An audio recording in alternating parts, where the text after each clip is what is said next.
तो आज के इस वीडियो में हम लोग देखेंगे ग्वालियर शहर को, और ग्वालियर शहर में जो सबसे अच्छा टूरिस्ट अट्रैक्शन है, जो सबसे पहली प्रायोरिटी होती है टूरिस्ट की, वो होती है ग्वालियर फोर्ट। तो अभी मैं आ चुका हूँ ग्वालियर फोर्ट, और यहाँ पे आने के लिए दो मार्ग हैं। मैं आया हूँ उर्वी गेट से। तो उर्वी गेट से आने पर ही आपको सबसे पहले जैन तीर्थंकरों की ये प्रतिमाएं दिखाई देती हैं। तो इस वीडियो में हमारे साथ में रहेंगी तानिया, जो कि रूस से आई हुई हैं, और इन्हीं के साथ में मैं भारत के विभिन्न क्षेत्रों में भ्रमण कर रहा हूँ। तो आइए शुरुआत करते हैं इस वीडियो की और जानते हैं इस ग्वालियर शहर के बारे में। तो स्वागत है, अभिनंदन है आपके अपने YouTube चैनल पर। मैं आ चुका हूँ ग्वालियर, जो कि मेरा शहर है। और ग्वालियर में सबसे पहले जो टूरिस्ट अट्रैक्शन है वो है किला, ग्वालियर का किला, जिसे बताया जाता है कि राजा सूरज सेन ने बनाना स्टार्ट किया था 6वीं शताब्दी में। उसके बाद में फिर ये बनता रहा और पूर्णतः यह बनकर 1500 शताब्दी में पूर्ण हुआ था, जिसे राजा मानसिंह तोमर ने कंप्लीट किया था। अभी जैसे ही किला हम चढ़ते हैं उससे पहले हमें ये रॉक्स मतलब चट्टानों में गुदेरी हुई प्रतिमाएं मिलती हैं। ये जो प्रतिमा है वो है जैन तीर्थंकर, जो कि बताते हैं कि 6वीं शताब्दी से इसका बनना प्रारंभ हुआ था, और उसके बाद में फिर ये 15वीं सदी तक बनती रही। पर हुआ क्या कि जब 15वीं सदी में मुग़ल साम्राज्य अपनी चरम सीमा पर था, उसी समय फिर इनको जो औरंगजेब था उन्होंने इसको डिस्ट्रॉय करना स्टार्ट कर दिया था। मतलब इनकी जो प्रतिमाएं थी उनको तोड़ना स्टार्ट कर दिया था, और उन्होंने इसको विखंडित कर दिया था। मतलब इन जो मूर्तियां थी उनके सर किसी के अलग कर दिए थे, किसी की नाक अलग कर दी थी, किसी का धड़ अलग कर दिया था। इस प्रकार से इनको डिस्ट्रॉय करने का प्रयत्न किया गया था। उसके बावजूद भी अभी भी यहाँ पर वो प्रतिमाएं बनी हुई हैं, और जैन तीर्थंकरों की बताते हैं कि बहुत बड़ी बड़ी प्रतिमाएं यहाँ पे बनी हुई हैं। इधर चट्टानें हैं, और ये जो प्रतिमाएं बनी हैं वो गोपाचल पर्वत, ये जो पर्वत सामने देख रहे हैं, ये पूरी एरिया में पूरी दीवालों पर इस तरह की आकृतियाँ उभरी गई हैं, जो देखने में बहुत ही ज़्यादा मनमोहक लगती हैं। मेरे साथ में तातियाना है, तो तातियाना से आप शायद पहले भी मिल चुके होंगे, और ये वापस से आ चुकी थी। तो यहाँ पर देख सकते हैं कि कितनी ज़्यादा ह्यूज मूर्ति है, जिसको मुगलों द्वारा डिस्ट्रॉय कर दिया गया था। ये बहुत ही दुर्भाग्य बोल सकते हैं कि किसी धरोहर को इस तरह से डिस्ट्रॉय कर दिया जाए। किसी का भी शासन आए, पर मेरे ख्याल से कि इस तरह की हरकतें नहीं करनी चाहिए थी, जो कि मुग़ल साम्राज्य में बहुत ही ज़्यादा देखने को मिली थी। मंदिरों का तोड़ना हुआ था, जैन तीर्थंकर की जो मूर्तियां हैं उनका तोड़ना हुआ था, और काफ़ी मुग़लों ने मतलब अपने जो कट्टरवादी सोच की वजह से, अपनी जो मुस्लिम सोच की वजह से उन्होंने ये सब करना चाहा। पर कहते हैं कि धर्म जो होता है वो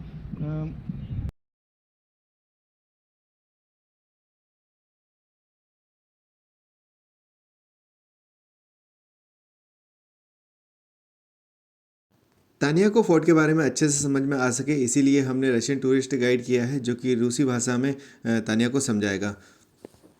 तो अंदर आते ही सबसे पहले हमें दिखाई देता है यह बड़ा सा कुआं, जिसमें बरसात का पानी इकट्ठा हो जाता है, और जब मानसिंह की जो रानियां थी वो इस पानी का इस्तेमाल किया करती थी शिवजी पे जल चढ़ाने के लिए। सर्किल में आप जो हॉल सा देख रहे हैं, यह पहले मंदिर हुआ करता था, बाद में औरंगजेब ने इसको जेल के रूप में भी तब्दील कर दिया था।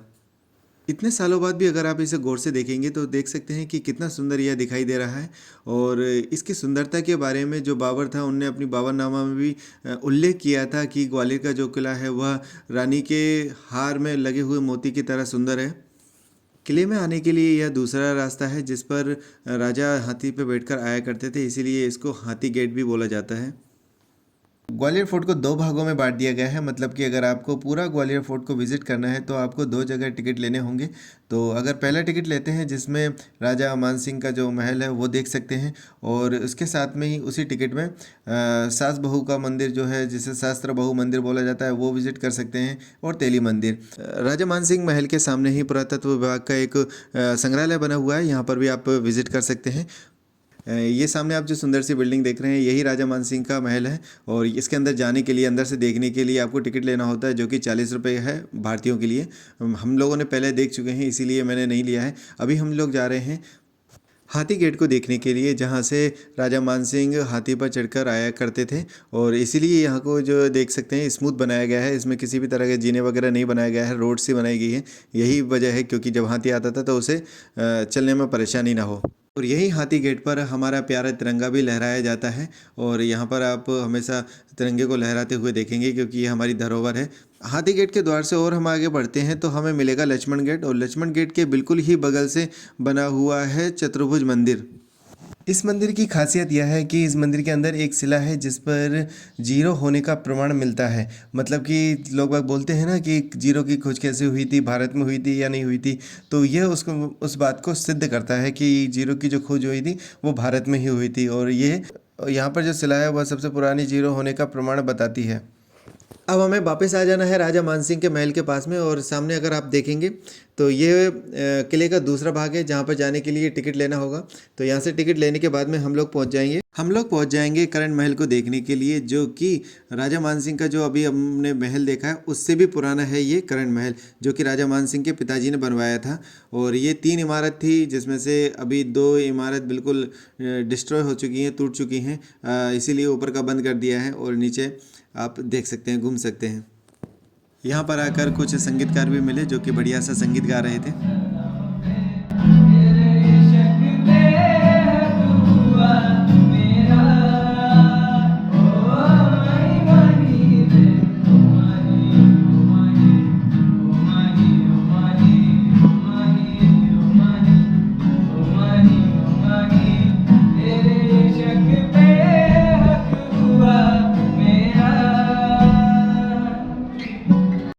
तो इस महल में घूमते हुए थोड़ी सी सावधानियां भी बरतें क्योंकि यहाँ पर प्रेमी युगल भी आकर बैठ जाते हैं और हो सकता है कि आप एकदम आ जाएं और कुछ अलग ही देखने को मिले। ऐसा मेरे साथ में हो चुका था। अभी मैं एकदम अंदर आया तो युगल बैठे हुए थे। करण महल के सामने से ऊपर से अगर आप पूरे शहर को देखेंगे तो बहुत ही सुंदर व्यू मिलता है, और ख़ासकर यह अगर आप दिवाली के समय देखते हैं, मतलब दिवाली की जो रात होती है उस समय अगर यहाँ से व्यू लेते हैं, बहुत ही अल्टीमेट व्यू आता है। मैंने देख चुका हूँ।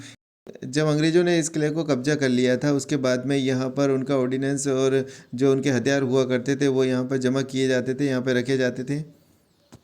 तो अब हम लोग आ जाते हैं विक्रम महल, और ये विक्रम महल जो बनाया गया था वो राजा विक्रम के लिए बनाया गया था, और राजा विक्रम जो थे वो राजा मानसिंह तोमर के पुत्र थे। इसी महल के सामने ये जो सामने आप पेड़ देख रहे हैं इसी के नीचे एक शिवलिंग स्थापित है जो कि 500 साल पुरानी है। और ये शिवलिंग आई कहाँ से? जहांगीर के समय में हिंदू देवी देवताओं की मूर्तियों को तोड़ा जा रहा था। जब जहांगीर ग्वालियर आए तब ये शिवलिंग जो कि विक्रम महल के अंदर स्थापित थी उन्हें निकाल कर आंगन में गाड़ दिया गया था। बाद में जब ये खुदाई हुई तो उन पेड़ के नीचे स्थापित कर दिया गया।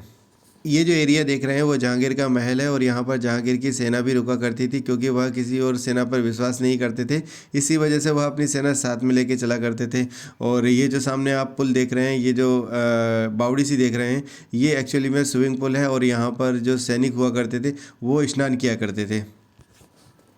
तो जहांगीर महल कुछ दिखने में इस तरह से है, और आसपास जो जगह है यहाँ पर सैनिक बैठा करते थे। ये बीच में जो हौदी सी दिख रही है, गड्ढा सा दिख रहा है, यहाँ पर पीने का पानी रखा जाता था। तो इस तरह से कुछ बना हुआ है। अब हम चलते हैं सहस्त्रबाहु मंदिर, जिसे सास बहू के मंदिर के नाम से भी जाना जाता है। इस मंदिर की बनने की जो शुरुआत हुई थी वो 1093 में कछवा राजा महिपाल सिंह ने बनवाई थी। क्यों बनवाई थी? क्योंकि उनकी जो माता जी थी वो विष्णु भगवान की एक बहुत बड़ी उपासक थी और उनको पूजा करने के लिए मंदिर की आवश्यकता थी। तब उनकी पूजा के लिए यह मंदिर बनवाया गया था। इसी मंदिर के पास में एक और मंदिर बना हुआ है जो कि राजा महिपाल सिंह ने ही बनवाया था अपनी पत्नी के लिए, क्योंकि उनकी पत्नी शिवजी की उपासक थी और उनको शिवजी की पूजा करनी थी। इसी वजह से उन्होंने दूसरा एक और मंदिर बनवाया जो कि भगवान शिवजी को समर्पित था। और आप इसमें जो खंभों पर निकासी की गई है ये सब आप देख सकते हैं ये कितनी पुरानी है, क्योंकि अब सास और बहू दोनों यहाँ पर पूजा करने के लिए आती थी। इसी वजह से यह मंदिर का नाम सास बहू मंदिर पड़ गया। पास में एक और मंदिर बना हुआ है जिसे तेली मंदिर बोला जाता है, और यह मंदिर जो व्यापारी यहाँ पर व्यापार करने के लिए आते थे उन लोगों ने इस मंदिर का निर्माण करवाया था। किले पर एक गुरुद्वारा भी बना हुआ है जिसे दाता बंदी छोड़ो गुरुद्वारा बोला जाता है, और यह ग्वालियर का सबसे बड़ा गुरुद्वारा है।